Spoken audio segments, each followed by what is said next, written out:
Sino ba ang tama? Sino ba ang mali?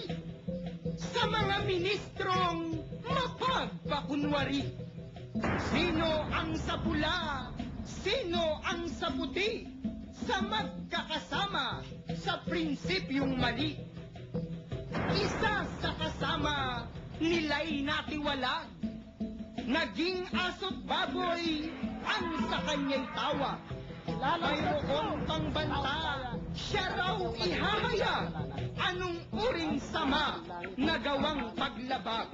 Pinaalam namin na meron kaming hawak na yung salaysay mo bilang pag-amin kung ano ang iyong ginawang kasalanan.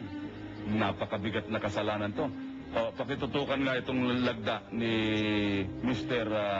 Ismael, Renante Ismael. Ayan, nakikita po ninyo yung lagda niya.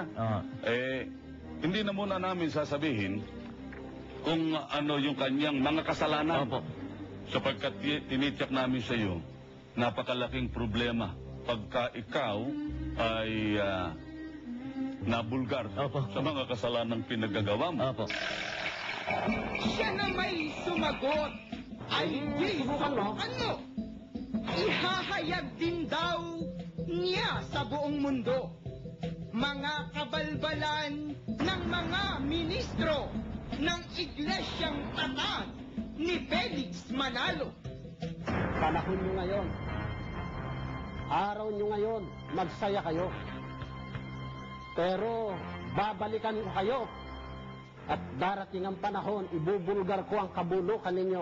At hanggang ngayon, narito pa rin ang conviction ko yan sa aking sarili. At humanda na kayo, magsisimula na ako na ibulgar ang inyong maraming kamalian.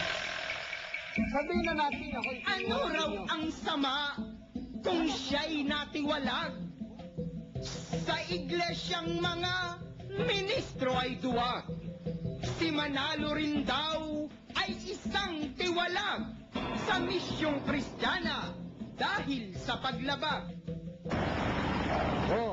Si Ginoong Felix Manalo, mula nang kayo tatanungin ko, hindi ba siya naman 5 relisyon ang pinanggalingan niya bago niya itinatag yung iglesia ni Manalo na yan?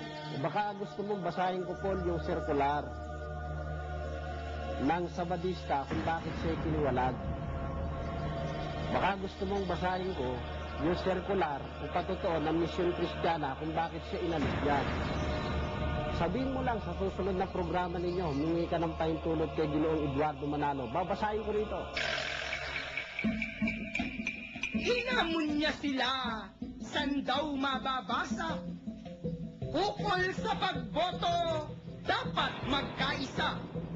Basahin daw ninyo, saan sa Biblia, kung iba ang boto, matitiwalag ka.